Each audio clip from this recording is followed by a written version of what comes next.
Bismillahirrahmanirrahim. Assalamualaikum warahmatullahi wabarakatuh.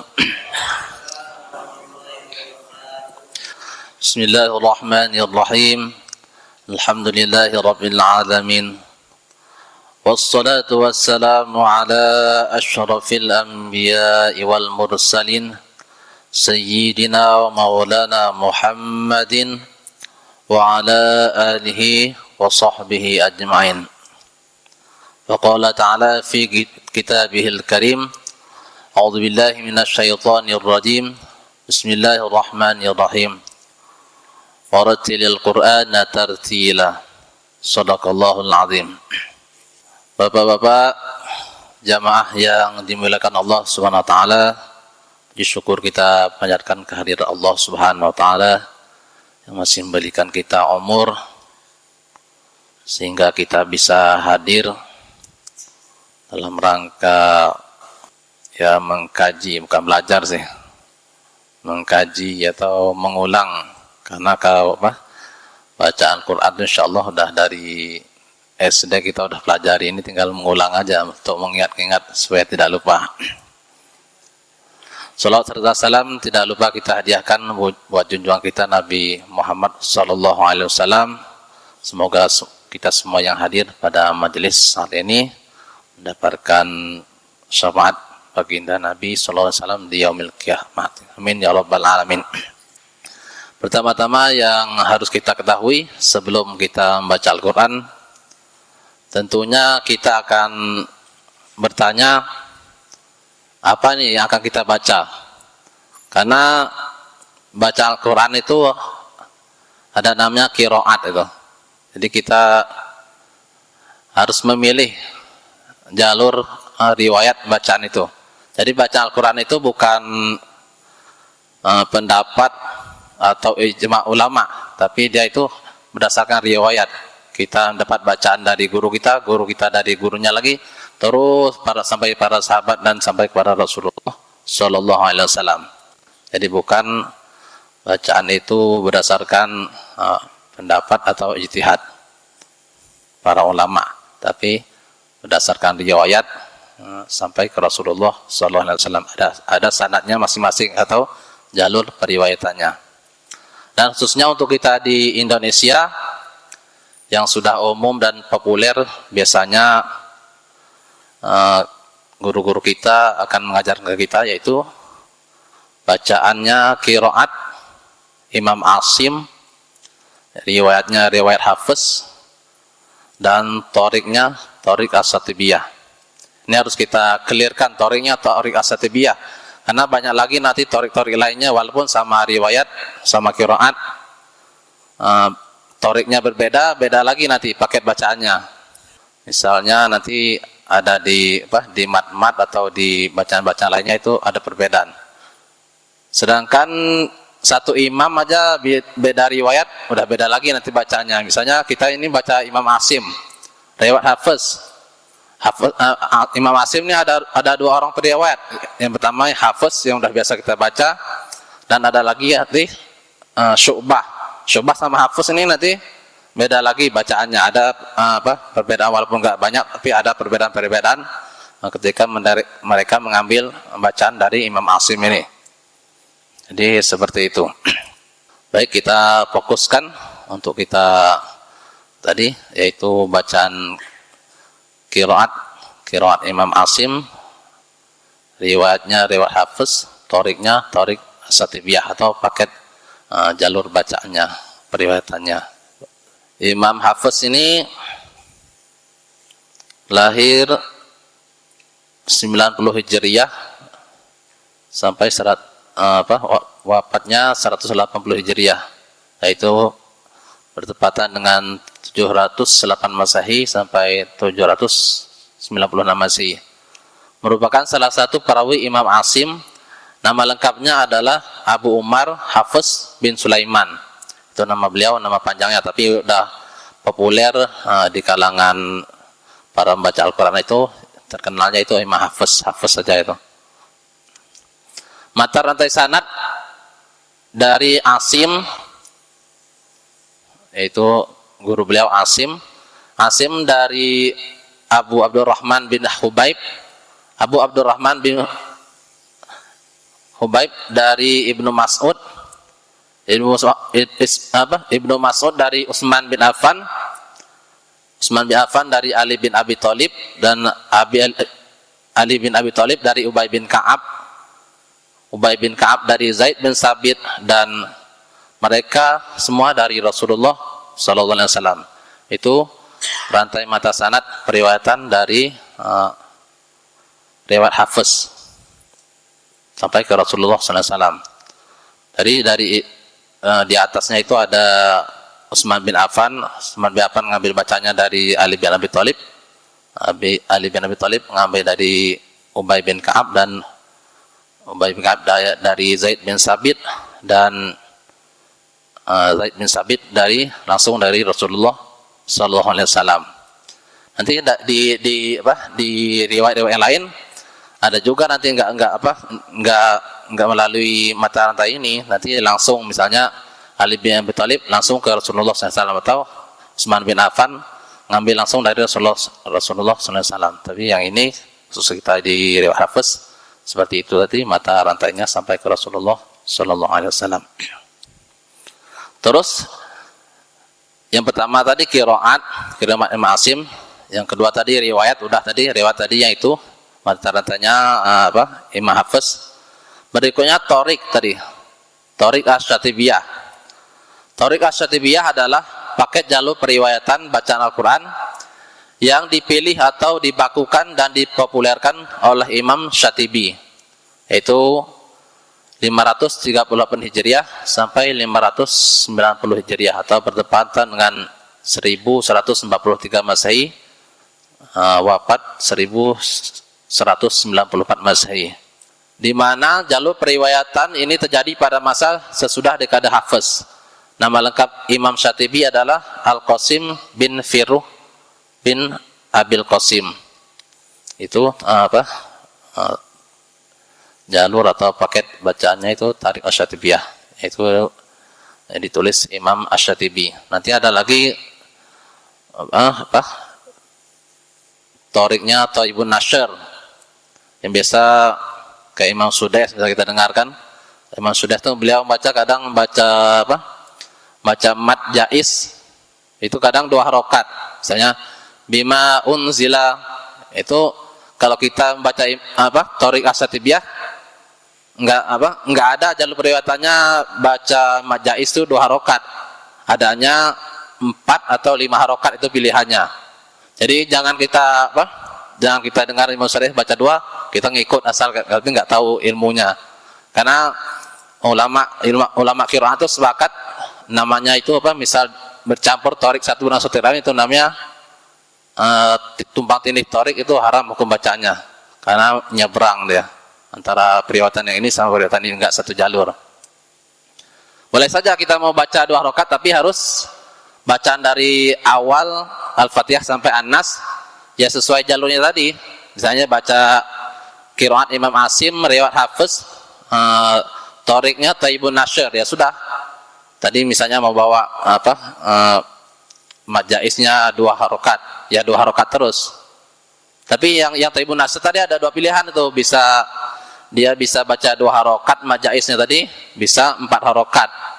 Tapi kalau yang kita akan kita pelajari nanti ini, Imam Syatibi ini, Thoriq Asy-Syatibiyah ini bacanya 4 atau 5 harokat ya, dia nggak ada bacaan majaiznya 2 harokat. Seperti itu perbedaannya antara Thoriq. Jadi tidak boleh tumpang atau mencampurkan Thoriq, harus sesuai sama jalur periwayatannya masing-masing. Satu lagi yang tidak kalah pentingnya itu ketika kita mempelajari Al-Quran itu tidak bisa secara otodidak, tapi harus seperti ini, talaqi musyafah namanya, berhadap-hadapan. Kita selain mendengarkan, langsung melihat bibir atau ucapan yang disampaikan oleh guru kita. Karena kalau secara otodidak pasti nanti tidak sesuai, karena tadi Al-Quran itu berdasarkan riwayat ya. Kita dari guru kita sampai ke Rasulullah SAW, tidak berdasarkan ijtihad. Dan kalau kita belajar otodidak paling kita membaca buku doang atau mendengar dari kaset doang, pasti banyak kesalahannya. Karena banyak di Al-Quran itu juga nanti bacaan-bacaan yang gharib atau muskilatul kalimahnya, bacaan-bacaan yang asing. Dan berikutnya sebagai mukaddimah, nanti sebelum kita praktik dalam bacaan Al-Quran itu, yang perlu kita ketahui hukum nanti yaitu berkenaan dengan makharijul huruf, yaitu tempat keluarnya huruf, dan kedua nanti itu yaitu sifatul huruf, sifat-sifat atau karakteristik huruf-huruf itu, huruf-huruf hijaiyah itu. Nanti contohnya sifat-sifat huruf itu ada sifatnya hamas, ada sifatnya qalqalah, ada istitolah, dan seterusnya. Karena kalau kita hanya fokus pada makharijul huruf aja, tempat keluar hurufnya, tapi kita tidak menguasai sifat-sifat huruf itu, nanti bisa salah ketika pengucapannya. Satu contoh misalnya makharijul hurufnya jim misalnya. Itu sifat hurufnya jim itu kan salah satunya nanti ada jahar, yaitu napasnya tertahan, dan ada syidah. Syidah itu suara yang tertahan. Jadi dia tidak ada sifat jahar itu berlawanan dengan sifat hamas. Jadi ketika kita mengucapkan huruf jim, jajiju, jangan sampai ada keluar hamas atau desisnya. Misalnya ja, ya itu udah kita nambah satu sifat di huruf jim nanti jadi sifat hamas. Tapi harus tertahan ya, syidah, atau salah satu sifatnya nanti yaitu jahar tadi, napas tertahan, dan syidah itu suaranya tertahan. Jajiju, tidak jajiju, tidak menambahkan sifat huruf yang tidak ada pada huruf itu. Misalnya lagi sifat huruf do itu nanti sifat hurufnya tidak ada sifat qalqalahnya. Nah, kalau kita sudah tahu sifatnya huruf nanti kan dalam prakteknya kita tidak akan memantulkan huruf do ketika sukun atau ketika mati. Misalnya tadi fitab lil, itu kan do-nya yang sukun, huruf do-nya sukun. Jadi tidak kita pantulkan fitadlil. Kalau kita pantulkan fitadlil, nanti malah menambah sifat huruf do jadi qalqalah, padahal dia tidak ada sifat qalqalahnya. Yang ada dia itu dot itu sifatnya sifat istitolah, yaitu menggelayut dia. Walad do atau fitadlil, enggak fitadlil tadi. Itu yang pertama tadi makharijul hurufnya, nanti kita akan bahas satu persatu per huruf, nanti sifat-sifat hurufnya. Itu sifat atau karakteristik huruf yang melekat pada huruf itu masing-masing, ada sifatnya masing-masing. Baik, mungkin itu tahap awal kita pelajari untuk makharijul hurufnya dulu, tempat keluarnya hurufnya dulu. Nanti baru kita lanjutkan dengan sifat hurufnya. Makhraj huruf hijaiyah. Ini yang saya baca ini buku tulisan, kebetulan dulu dosen saya di PT IKI, yaitu Bapak Dr. Ki Haji Ahmad Fatoni. Beliau sudah banyak menulis buku-buku qiraat, satunya ini buku khusus bacaan untuk qiraat asim, riwayat Hafiz Thariq As-Satibiyah ini. Itu metode Maisurah ini yang beliau tulis. Sebenarnya ada dua, yang satu lagi tulisan buku Ustaz Muhsin Salim, sama sih intinya. Kalau yang Ustaz Muhsin Salim tebal lagi itu sampai berapa ribu halaman. Yang ini juga lebih menjurus kepada kesalahan-kesalahan yang terjadi pada ketika kita membaca Al-Quran. Ketahuilah bahwa penguasaan hal ihwal makhraj dan sifat huruf adalah sebuah keharusan, sebab dua komponen ini merupakan bagian dari maksud tajwidul huruf di dalam mengartikan tartil adalah tajwidul huruf wa ma'rifatul wuquf. Dengan demikian bagi pembaca Al-Quran apabila tidak atau kurang menguasai makhraj dan sifat huruf baik secara teori dan praktek, tentulah kualitas bacaan tartilnya tidak akan mencapai derajat tartil yang optimal atau kurang bertajwid. Hal demikian sebanding lurus dengan penjelasan dalam matan Al-Jazariyah Ibnu Jazari berikut. Idh wajibun alaihimu muhattamu qabla syuru'i awalan ay ya'lamu makharijal hurufi was sifati liyalfidhu bi afsahil lughati muharriri tajwidi wal mawaqifi wa man ladhi russima fil masahifi. Kewajiban utama sebelum di dalam belajar membaca Al-Quran adalah: 1. Mengetahui makharijul huruf dan sifatul huruf agar dapat melafazkannya dengan lughat Al-Quran yang fasih. Yang kedua, menguasai ilmu tajwid. Dan yang ketiga, mengetahui hal ihwal waqaf. Dan yang keempat, mengerti tentang ilmu Rasm Utsmani. Menurut pendapat yang terpilih bahwa huruf hijaiyah terbagi menjadi 17 makhraj atau tempat keluar, dan keberadaan 17 makhraj ini ada di 5 tempat lokasi, yaitu yang pertama al-jauf, yaitu rongga mulut, yaitu huruf mad alif, waw dan ya. Itu yang pertama makharijul tempat keluar huruf al-jauf namanya, itu atau rongga mulut. Hurufnya yaitu alif, waw, ya, huruf mad. 3 itu. Huruf alif, waw, ya itu tempat keluarnya itu al-jauf atau rongga mulut. Dan yang kedua al-halq, tenggorokan. Terdapat di dalam 3 makhraj tempat keluarnya, yaitu hurufnya hamzah, ha, ain, ha, ghain sama kho. Ini sekilas saja dulu, nanti rincinya ada di pembahasannya berikutnya lagi. Itu al-halqi, al-halaq atau al-halaq, tempat keluar hurufnya di tenggorokan. Berikutnya yang ketiga yaitu al-lisan, tempat keluarnya itu yaitu lidah. Terdapat di dalam 10 makhraj tempat keluar, yaitu huruf zal, tha, to, dal, ta, sod, sin, zai, ro, nun, lam, dot, ya, shin, jim, kaf, qaf dan lo. Ada 10 makhraj, yaitu yang keluar dari al-lisan atau lidah. Yang keempat yaitu asyafatain, 2 bibir. Terdapat di dalam 2 makhraj tempat keluar, yaitu waw, mim, ba dan fa.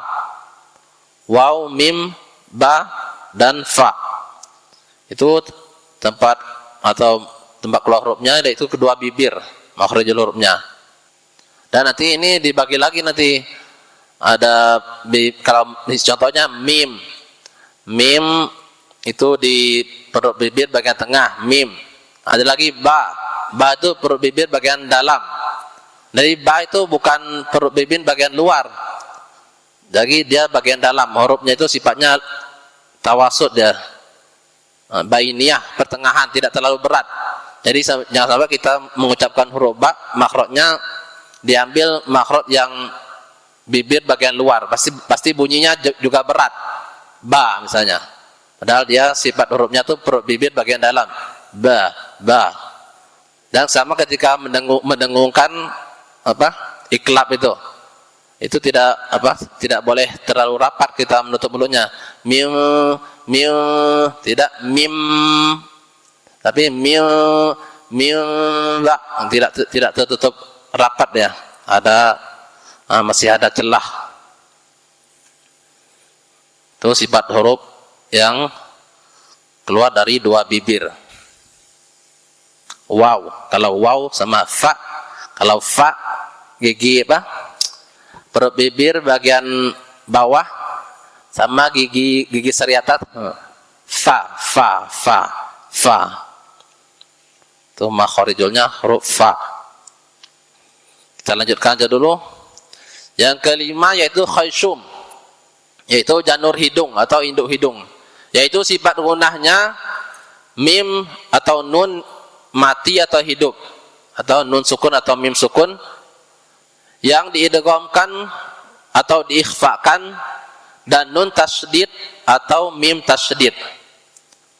Adapun detail makhraj dan sifat-sifat karakteristik huruf hijaiyah nanti akan dibahas satu persatu.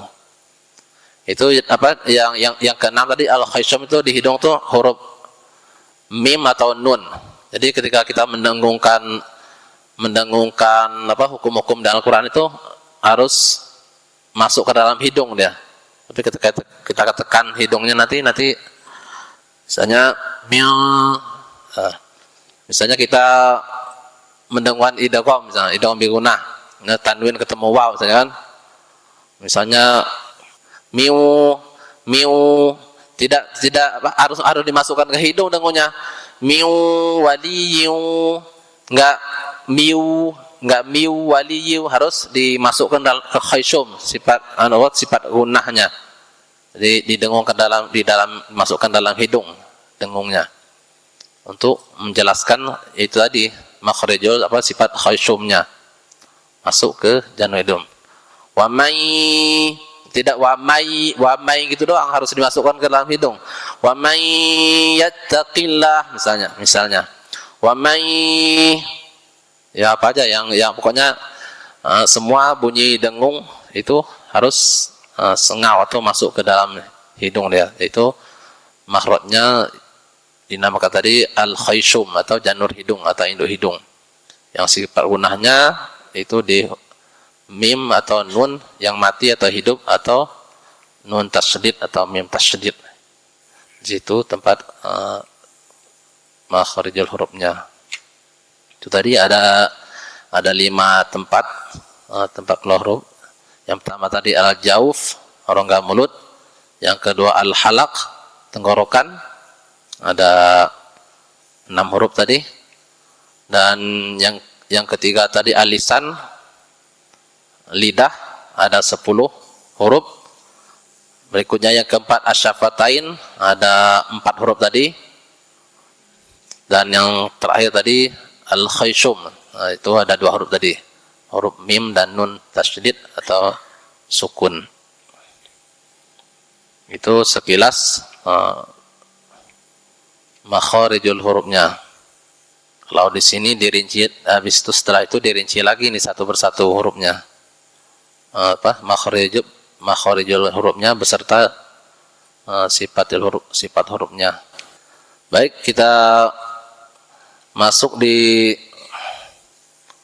penjabaran makharijul yang pertama. Nomor 1 itu huruf matnya, ya makharijul dari al jaub tadi, rongga mulut. Hurufnya huruf mat yaitu alif waw ya. Makhraj atau tempat keluar hurufnya itu tadi di al jaub atau rongga mulut. Sedangkan sifat-sifatnya itu tebal tipisnya mengikuti huruf sebelumnya. Itu di al jaub, makharijul di rongga mulut. Yang kedua itu huruf ba. Huruf ba tempat keluar hurufnya atau makhrijulnya 2 perut bibir bagian dalam atau sebelah dalam, atau disebut intibaqus syafatain. Sifat hurufnya napas ditahan, jahar, suara tertahan, syiddah, pangkal lidah tidak bertemu langit-langit, yaitu istifal.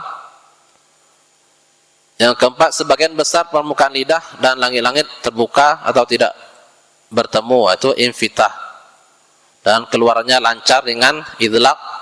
Dan yang keenam, sifat hurufnya ba itu memantulkan suara tambahan atau qalqalah. Jadi kalau ba keadaan sukun atau keadaan waqaf, ketika kita bertemu huruf ba itu harus ada sifat namanya qalqalah, harus dipantulkan. Malah salah kalau tidak kita ketika menemukan huruf ba ketika dia sukun atau ketika waqaf malah tidak kita pantulkan. Misalnya harusnya ab, tapi kita ab berhenti aja, ab enggak kita pantulkan, ab adalah sifat hurufnya itu tadi qalqalah, harus dipantulkan. Makharijul ba tadi ya, yang diperdebatkan itu makharijulnya huruf ba tadi, yaitu di perut bibir bagian dalam, ba.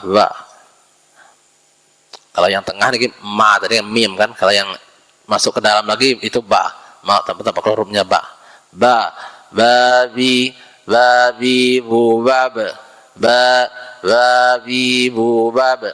Dia huruf sifatnya tawassut, dia pertengahan, tidak terlalu berat. Kadang dulu saya ngaji juga udah dari awal udah salah juga makhrajnya, makanya agak berat pelafalan ba itu. Memang agak pelan-pelan untuk merubahnya ketika kita membaca Al-Quran itu. Babi bu bab, min ba'di, itu makhraj hurufnya ba, bukan ba. Dan dia sifatnya nggak ada hamas huruf ba itu.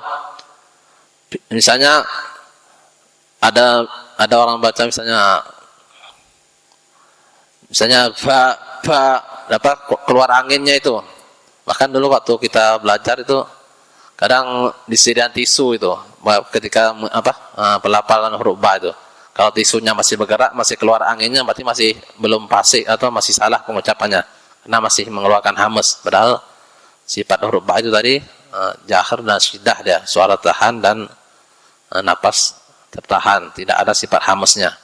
Babi bu bab, bubang bani babna, bismillah, bukan bukan bis. Kalau itu tebal itu dan mengeluarkan desis hamas, nambah sifat hamas. Misalnya bis, itu masih berat, tebal. Yang benar itu makhrajnya di perut bibir bagian dalam. Bis seperti itu lebih kurangnya. Kita lanjut di makhraj huruf ta itu tempat keluar hurufnya itu di punggung ujung lidah dan bertemu pangkal dua gigi seri muka yang atas bagian dalam. Ta bertemu pangkal dua gigi seri muka yang atas bagian dalam. Ta bisa dirasakan sih untuk mencari. Kalau kita udah tahu teorinya, prakteknya tinggal dirasain aja, diletakkan aja di dua gigi seri muka yang atas bagian dalam itu ujung lidahnya. Ta dan sifat huruf ta itu sifatnya yaitu ada berdesisnya atau napasnya, atau sifatnya disebut hamas. Suara tertahan itu syiddah, maka lidah tidak bertemu langit-langit, istifal. Kalau sifat istifal nanti kan lawannya sifat isti'la ada. Kalau lidahnya naik ke langit-langit itu kan sifat isti'la itu, kayak huruf do, to, zo. Kalau ini sebaliknya dia sifat istifal itu. Terus sebagian besar permukaan lidah dan langit-langit terbuka, tidak bertemu, infitah dan tidak lancar, hati-hati. Itu sifat ismat. Tati tubat. Dan dia ketika sukun itu ta itu ada hamasnya, ya ada hembusan udaranya, hamasnya. Tati tubat. Itu untuk huruf ta. Kita lanjutkan dulu ke huruf sa. Makharijul hurufnya itu punggung ujung lidah dan bertemu ujung dua gigi seri yang atas. Sa sisu. Beda sama sin kan, sa sisu. Sa sisu, sa sisu. Itu makhrajnya tadi punggung ujung lidah bertemu ujung dua gigi seri yang atas. Sa gigi seri yang atas. Sa punggung ujung lidah dan bertemu ujung dua gigi seri yang atas. Sa bukan ujung lidah ya, tapi punggung ujungnya. Sa bukan ujung lidahnya, punggung ujung lidahnya. Sa si subat. Sifatnya yaitu hamas, itu berdesis atau napas berhembus, suara tidak tertahan, dokhawah, maka lidah tidak bertemu langit-langit istighfal. Sebagian besar permukaan lidah dan langit-langit terbuka, tidak bertemu infitah dan tidak lancar, hati-hati ismat. Si subat.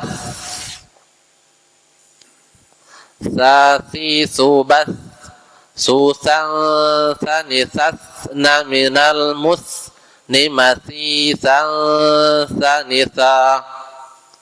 Cara kita untuk mengeluarkan makhorijul dan sifat-sifat hurufnya.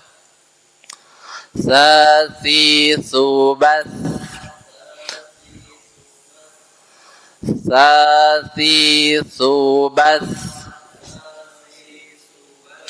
susan sanisasna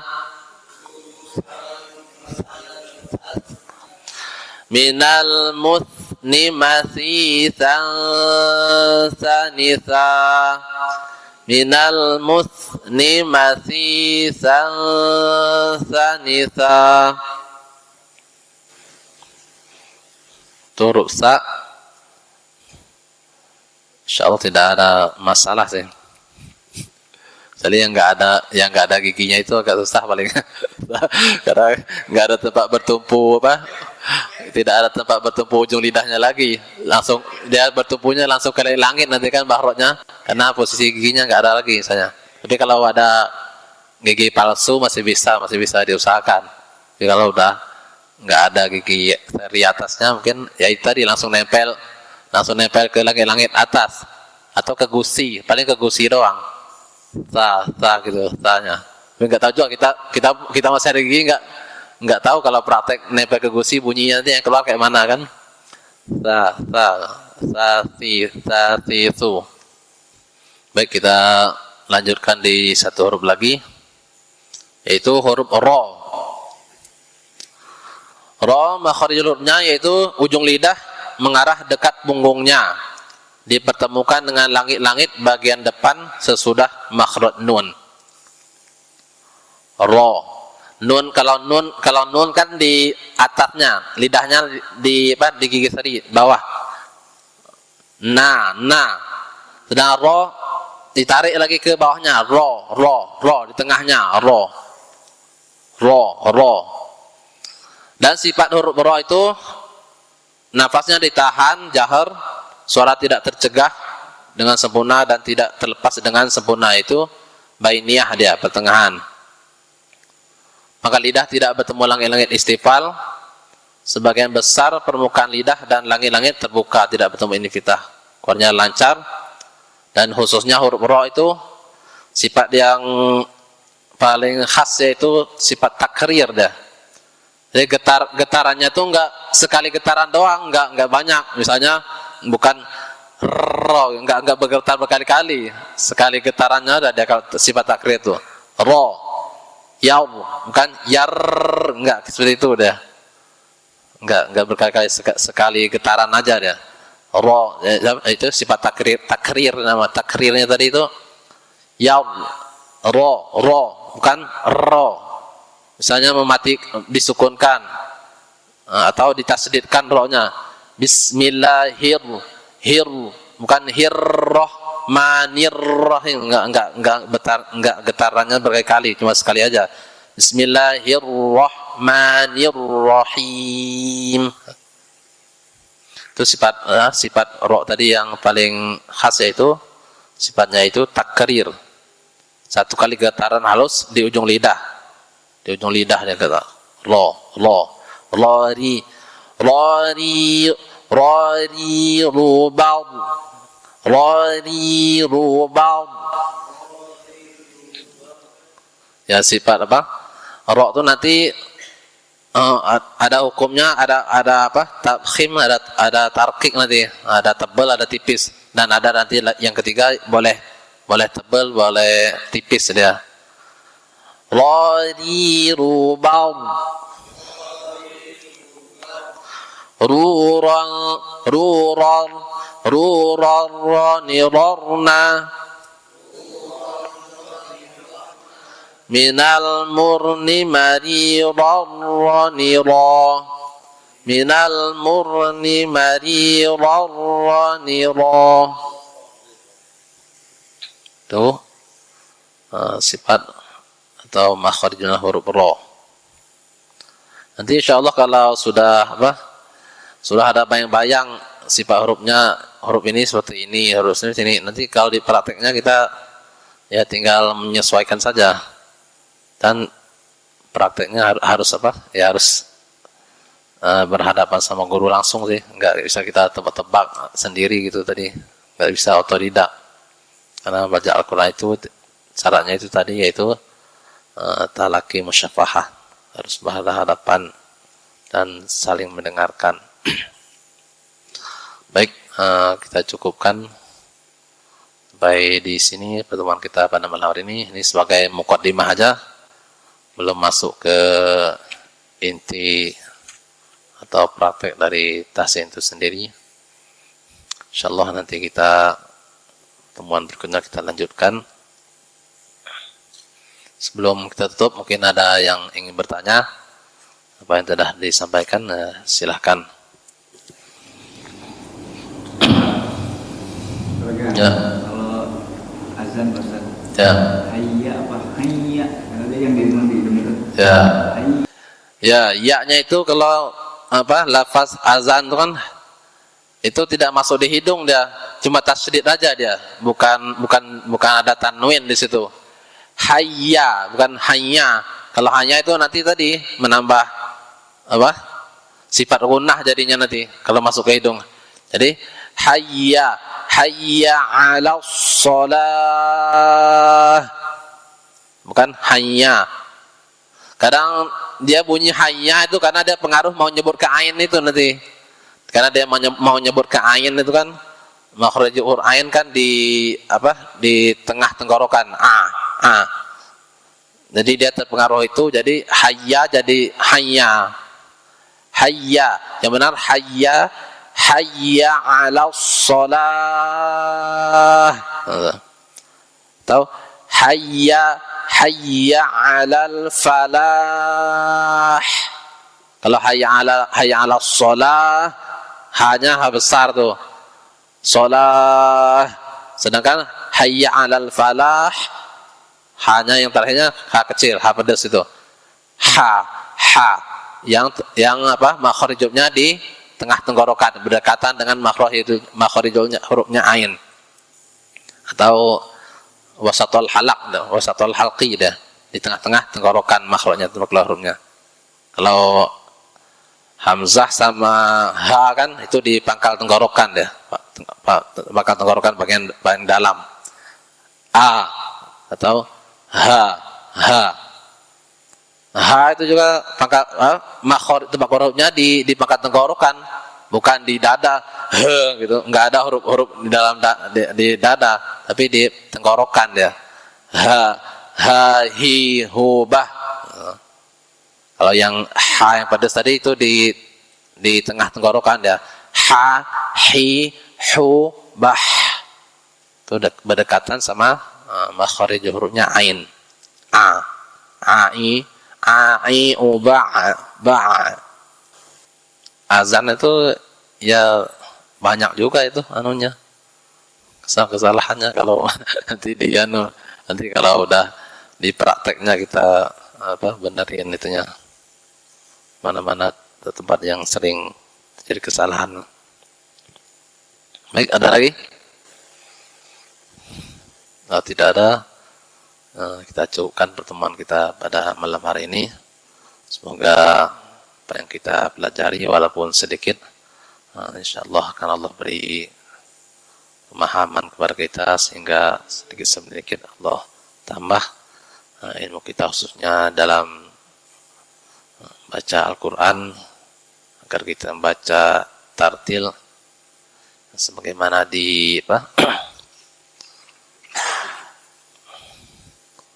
diistilahkan oleh Ali bin Abi Thalib. Itu tartil yang artinya itu tajwidul huruf wa ma'rifatul wuquf, yaitu membaguskan bacaan huruf-huruf Al-Quran dan mengetahui hal ihwal waqaf. Itu tajwid menurut Imam Ali bin Abi Thalib, Khalifah Ali bin Abi Thalib. Baiklah, kita tutup dengan doa. Bismillahirrahmanirrahim. Al-Fatihah. A'udzu billahi minasy syaithanir rajim. Bismillahirrahmanirrahim. Alhamdulillahi rabbil alamin. Ar-Rahmanir Rahim. Maliki yaumiddin. Iyyaka na'budu wa iyyaka nasta'in. Ihdinas siratal mustaqim. صراط الذين أنعمت عليهم غير المغضوب عليهم ولا الضالين. أعوذ بالله من الشيطان الرجيم. بسم الله الرحمن الرحيم. الحمد لله رب العالمين. حمد الشاكرين حمد الناعمين حمدا يوافي نعمه ويكافئ مزيده. يا ربنا لك الحمد كما ينبغي لجلال وجهك الكريم وعظيم سلطانك. اللهم افتح علينا حكمتك وانشر علينا من خزائن رحمتك يا أرحم الراحمين. اللهم اشرح بالقرآن صدورنا ويسر به أمورنا وعظم به أجورنا وحسن به أخلاقنا ووسع به أرزاقنا ونور به قبورنا. اللهم جملنا بالعافية والسلامة وحققنا بالتقوى والاستقامة وأعذنا من موجبات الندامة إنك سميع الدعاء.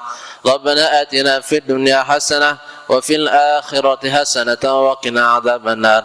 صلى الله على سيدنا محمد النبي الأمي وعلى آله وصحبه وبارك وسلم. سبحان ربك رب العزة عما يصفون وسلام على المرسلين والحمد لله رب العالمين. Subhanallah wa bihamdi, subhanakallahumma bihamdika, asyhadu an la ilaha illa anta, astaghfiruka wa atubu ilaik. Demikianlah teman kita pada malam hari ini. Lebih kurangnya mohon maaf.